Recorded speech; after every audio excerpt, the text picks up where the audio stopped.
अस्सलामुअलैकुम, welcome back to my another reaction video. Guys, आज हम एक वीडियो रिएक्शन करते हैं ऐसे पैगंबरों के बारे में जिन पैगंबरों को मौत नहीं आया। वो 4 पैगंबर कौन थे और उसका नाम क्या क्या था, इसके ऊपर आज हम एक फुल रिएक्शन करेंगे।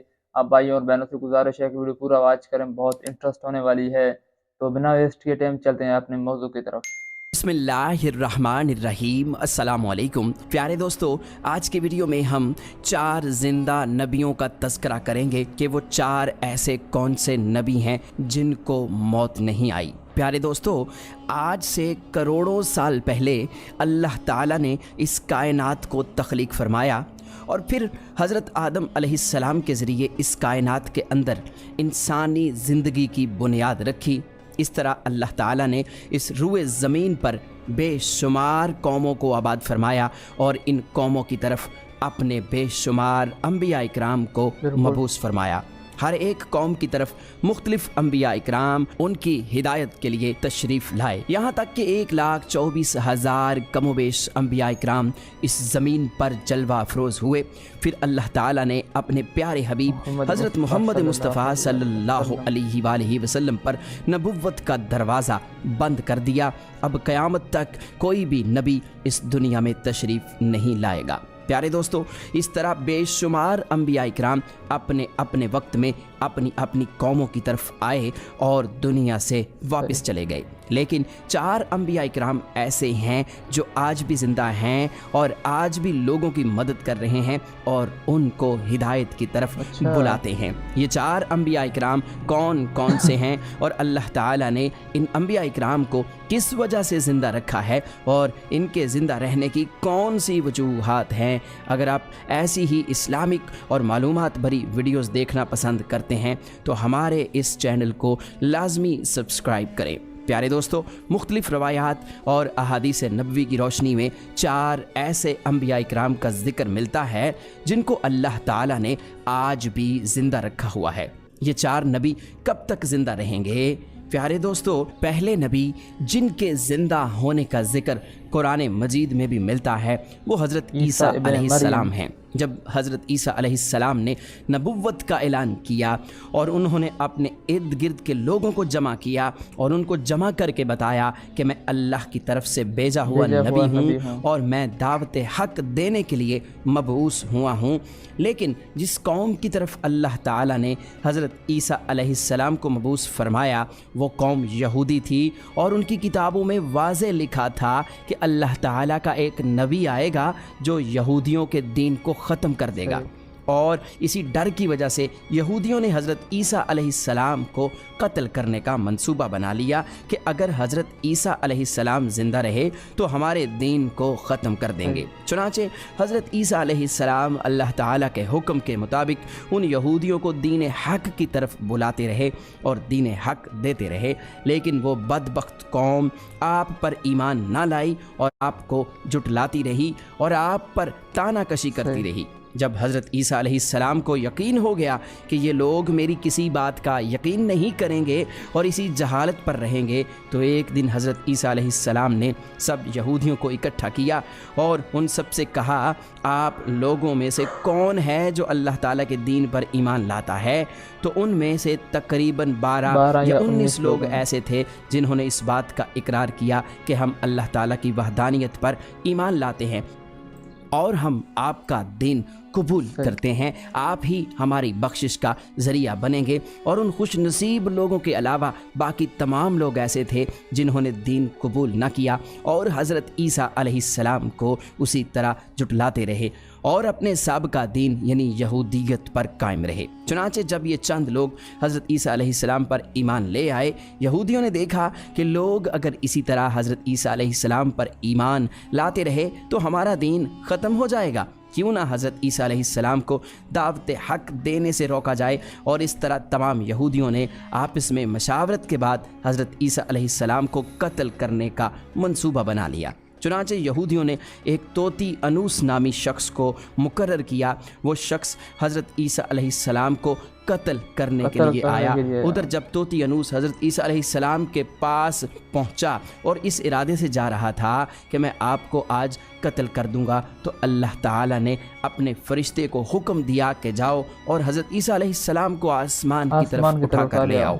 वो फरिश्ता अल्लाह ताला के हुक्म की तामील करते हुए हज़रत ईसा अलैहिस्सलाम के पास गया और हज़रत ईसा अलैहिस्सलाम को अपने साथ आसमानों की जानिब ले आया। जब आप आसमान की तरफ पहुँचे तो आपकी मुलाकात आपकी वालिदा यानी हज़रत मरियम सलामुल्लाह अलैहा से हुई। उस वक्त आपकी वालिदा ने आपको गले लगाकर प्यार किया और आपने अपनी वालिदा माजिदा से फरमाया कि अम्मी जान, अब हमारी मुलाकात रोज़े क़यामत ही होगी। इस तरह जब हज़रत ईसा अलैहिस्सलाम आसमानों की तरफ उठाए गए तो उस वक्त आपकी उम्र 33 साल थी और उधर यहूदी बाहर खड़े होकर उस शख्स का इंतज़ार कर रहे थे जिस शख्स को उन्होंने हज़रत ईसा अलैहिस्सलाम को कत्ल करने के लिए भेजा था।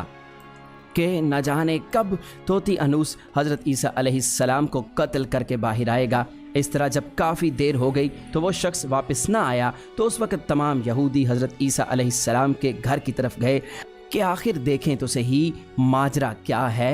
उन्होंने एक शख्स को पाया जिसका चेहरा हज़रत ईसा अलैहिस्सलाम जैसा था, तो उन्होंने उसे कत्ल कर दिया और कत्ल करने के बाद उन्होंने देखा कि चेहरा तो हज़रत ईसा अलैहिस्सलाम जैसा था, लेकिन ये हमारा भेजा हुआ वही शख्स था जिसको हमने हज़रत ईसा अलैहिस्सलाम के कत्ल के लिए भेजा गया था। ये माजरा देखकर तमाम यहूदी परेशान हो गए और दो गिरोहों में तकसीम हो गए और तमाम यहूदी आपस में लड़ने झगड़ने लगे और इस लड़ाई में बहुत से यहूदियों का कत्ले आम हुआ। जिस तरह अल्लाह ताला ने सूरह निसा में फरमाया है, और उनके इस कहने की वजह से हमने अल्लाह ताला के रसूल हज़रत ईसा अलैहिस्सलाम को कत्ल कर दिया, हालांकि उन्होंने उनको कत्ल नहीं किया और ना ही उन्हें सूली पर चढ़ाया, मगर उनके लिए किसी को हज़रत ईसा अलैहिस्सलाम का हम शक्ल बना दिया।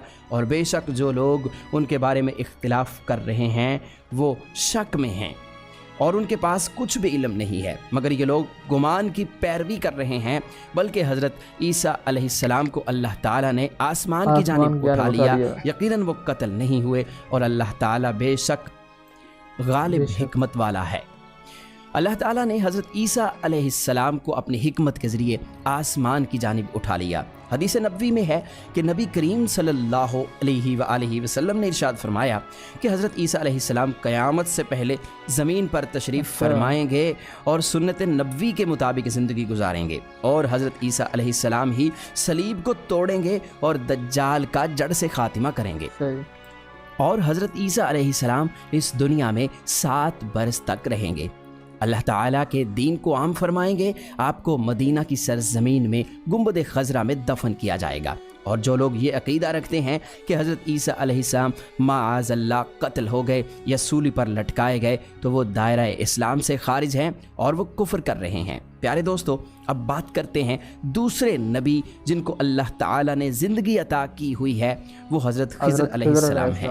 हज़रत खिज़र अलैहिस्सलाम ज़ाहरी तौर पर इस दुनिया में तब तशरीफ़ लाएंगे जब दज्जाल इस दुनिया में ज़ाहिर होगा और दज्जाल अपना फितना इस दुनिया में फैला रहा होगा और दुनिया के लोगों को अल्लाह के दीन से दूर कर रहा होगा। तो उस वक्त हज़रत खिज़र अलैहिस्सलाम लोगों को अल्लाह के दीन की तरफ बुलाएंगे, अल्लाह की वहदानियत की तरफ बुलाएंगे, लोगों को नेकी की तरफ बुलाएंगे और लोगों को कहेंगे कि नेक काम करो, बुरे कामों से बाज आ जाओ। एक दूसरी रिवायत में आता है कि हज़रत मोहम्मद सल्लल्लाहु अलैहि वसल्लम अपने सहाबा इकराम को हज़रत खिज़र अलैहिस्सलाम का किस्सा सुना रहे थे कि आपने फरमाया कि हज़रत खिज़र अलैहिस्सलाम का बाप एक बादशाह था। हज़रत खिज़र अलैहिस्सलाम को बादशाहत से नवाजना चाहता था, लेकिन हज़रत खिज़र अलैहिस्सलाम को दुनिया की बादशाहत पसंद आई और आप अलैहिस्सलाम ने दुनिया की सल्तनत को लेने से इनकार कर दिया।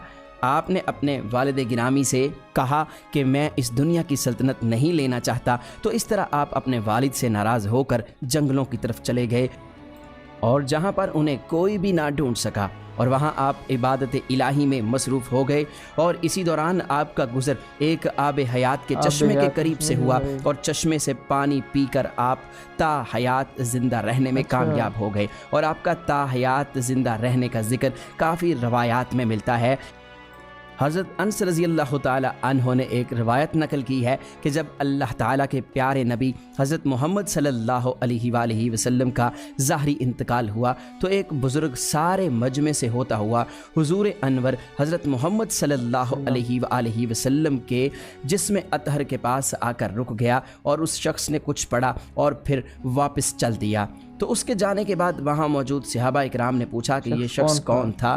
اس مجمع میں سے کوئی بھی اس کو نہ جانتا تھا۔ تو اس وقت حضرت علی علیہ السلام بولے کہ میں اس شخص کو جانتا ہوں، یہ حضرت خضر علیہ السلام ہیں۔ حضرت خضر علیہ السلام اللہ تعالیٰ کے حکم سے مصیبت زدہ لوگوں کی رہنمائی کرتے ہیں، اور حضرت خضر علیہ السلام لوگوں کی اصلاح کر کے ان کو اللہ تعالیٰ کے حکم کے مطابق زندگی بسر کرنے کا حکم دیتے ہیں، اور آپ بہت ہی نیک اور خدا ترس انسان ہیں۔ اور بعض روایات کے اندر یہ بھی آتا ہے کہ حضرت خضر علیہ السلام کا ذکر حضرت ذوالقرنین کے ساتھ میں ہوتا ہے۔ پیارے دوستو، حضرت عیسیٰ علیہ السلام اور حضرت خضر علیہ السلام کے بعد تیسرے زندہ نبی جن کا ذکر قرآن مجید میں 2 جگہ پر موجود ہے وہ حضرت الیاس علیہ السلام ہیں۔ جس طرح کے تفاسیر میں بیان کیا گیا ہے کہ حضرت الیاس علیہ السلام کو ایک نورانی گھوڑے پر بٹھا کر آسمانوں کی طرف لے جایا گیا، اس بات کا تذکرہ حضرت انس رضی اللہ تعالی عنہ ایک روایت میں کرتے ہیں اور فرماتے ہیں کہ میں اور حضرت محمد صلی اللہ علیہ وآلہ وسلم ایک پہاڑ سے گزر رہے تھے، اور وہاں سے گزرتے ہوئے ایک آواز سنائی دی کہ اللہ تعالیٰ مجھے بھی حضرت محمد صلی اللہ علیہ وآلہ وسلم کا امتی بنا دے۔ یہ آواز سنتے ہی اللہ تعالیٰ کے نبی نے مجھے حکم دیا کہ اے انس، اس آواز کا پتہ لگاؤ یہ کون ہے۔ تو حضرت انس رضی اللہ تعالیٰ عنہ بیان کرتے ہیں کہ میں جب پہاڑ کے اندر گیا تو میں نے دیکھا ایک سفید پوش بزرگ اللہ تعالیٰ کی عبادت میں مشغول تھا، اور جب اس شخص نے مجھے دیکھا تو کہا اے بندے، تو محمد صلی اللہ علیہ وآلہ وسلم کا صحابی ہے؟ تو حضرت انس رضی اللہ تعالیٰ عنہ نے کہا کہ جی ہاں۔ تو اس بزرگ نے کہا کہ میرا سلام حضرت محمد صلی اللہ علیہ وآلہ وسلم کو پہنچا دو، اور حضرت محمد صلی اللہ علیہ وآلہ وسلم کی بارگاہ میں عرض کر کہ حضرت الیاس علیہ السلام آپ سے ملنا چاہتے ہیں۔ اور میں واپس آپ صلی اللہ علیہ وآلہ وسلم کے پاس آیا۔ حضور صلی اللہ علیہ وآلہ وسلم کی بارگاہ میں حضرت الیاس علیہ السلام کا پیغام پیش کیا، سلام پیش کیا، تو آپ صلی اللہ علیہ وآلہ وسلم نے مجھے اپنے ساتھ لیا اور حضرت الیاس علیہ السلام سے ملنے کے لیے چل پڑے۔ جب آپ حضرت الیاس علیہ السلام کے پاس پہنچے تو میں ان سے کچھ دور کھڑا ہو گیا، تو آپ صلی اللہ علیہ وآلہ وسلم اور حضرت الیاس علیہ السلام کافی دیر تک آپس میں باتیں کرتے رہے۔ تو اس دوران ان پر آسمان کی طرف سے کھانا نازل ہوا، تو اس وقت حضرت محمد صلی اللہ علیہ وآلہ وسلم نے مجھے بھی اپنے پاس بلا لیا، اور اس طرح ہم تینوں نے مل کر کھانا کھایا۔ کھانا ختم ہوا تو میں نے دیکھا کہ ایک سفید پرندہ آسمان سے نیچے کی طرف آ رہا ہے، اور وہ پرندہ حضرت الیاس علیہ السلام کے پاس آ گیا۔ حضرت الیاس علیہ السلام اس پرندے پر سوار ہوئے اور آسمان کی جانب چلے گئے۔ بعض علماء اکرام نے لکھا ہے کہ حضرت الیاس علیہ السلام اور حضرت خضر علیہ السلام ہر رمضان میں بیت المقدس میں تشریف لاتے ہیں اور وہاں پر روزے رکھتے ہیں، اور حج کے موقع پر حج بھی ادا کرتے ہیں، اور یہ دونوں نبی مختلف مقامات پر مصیبت زدہ انسانوں کی مدد کرتے ہیں۔ تو پیارے دوستو، اب بات کرتے ہیں چوتھے نبی کی جو آج بھی زندہ ہیں، وہ ہیں حضرت ادریس علیہ السلام، جن کے زندہ ہونے کا ذکر بہت سی روایات میں ملتا ہے۔ جس طرح اللہ تعالیٰ سورہ مریم میں ارشاد فرماتا ہے کہ وہ ایک نیک اور پرہیزگار انسان اور نبی تھے، اور اللہ تعالیٰ نے حضرت ادریس علیہ السلام کو جنت میں اٹھا لیا۔ پیارے دوستو، شب معراج کی رات چوتھے آسمان پر حضرت محمد صلی اللہ علیہ وآلہ وسلم کی ملاقات حضرت ادریس علیہ السلام سے ہوئی تھی، اور بعض روایات میں یہ ذکر ملتا ہے کہ حضرت ادریس علیہ السلام زمین کی سیر و سیاحت کے ساتھ ساتھ اللہ تعالیٰ کے ذکر میں مشغول رہتے ہیں۔ حضرت ابن عباس رضی اللہ تعالیٰ عنہ فرماتے ہیں کہ حضرت ادریس علیہ السلام ایک درزی کا کام کیا کرتے تھے، اپنے کام کے ساتھ ساتھ وہ اللہ تعالیٰ کا ذکر بھی کرتے تھے۔ جب شام ہوتی تو آپ کی نیکیاں بے تحاشا ہو جاتی۔ حضرت ادریس علیہ السلام کی نیکیاں زمین پر رہنے والے ہر شخص سے زیادہ ہو جاتی، اور آپ کی نیکیاں اللہ تعالیٰ کی بارگاہ میں جمع ہو جاتی۔ حضرت ادریس علیہ السلام کو اس طرح آسمان کی جانب زندہ اٹھا لیا گیا۔ ایک دوسری روایت میں ذکر ملتا ہے کہ ایک بار ملک الموت حضرت ادریس علیہ السلام کی بارگاہ میں حاضر ہوئے، تو حضرت ادریس علیہ السلام نے انہیں کہا کہ مجھے موت کا ذائقہ چکھنا ہے۔ چنانچہ آپ کے کہنے پر ملک الموت نے آپ کی جان نکال لی، اور پھر اللہ تعالیٰ کے حکم سے आपको जिंदा सही। कर दिया। आपने कहा कि मैं दोज़ख को देखना चाहता हूँ, मैं जन्नत की सैर करना चाहता हूँ, तो आपके कहने पर फरिश्ते ने आपको दोज़ख दिखाई, फिर उसके बाद जन्नत की सैर करवाई और फिर बाद में अल्लाह के हुक्म से आपको जन्नत में दाखिल कर दिया गया। हज़रत इदरीस अलैहिस्सलाम ने फैसला किया कि अब मैं यहीं पर रहना पसंद करूंगा और इस तरह आपको फिर जन्नत में ही रहने दिया गया। तो प्यारे दोस्तों, हज़रत इदरीस अलैहिस्सलाम वो चौथे नबी हैं जो कि आज भी ज़िंदा हैं और जन्नत में मौजूद हैं। उम्मीद है कि हमारी आज की वीडियो आपको ज़रूर पसंद आई होगी। वीडियो को लाइक और शेयर ज़रूर कीजिएगा और मज़ीद इस तरह की वीडियोस के लिए हमारे चैनल को सब्सक्राइब ज़रूर कर लीजिएगा। अल्लाह ताला से दुआ करते हैं कि अल्लाह ताला हमें अपनी फर्माबरदारी में ज़िंदगी गुजारने की तौफीक अता फरमाए। आमीन। सब्सक्राइब कर दो।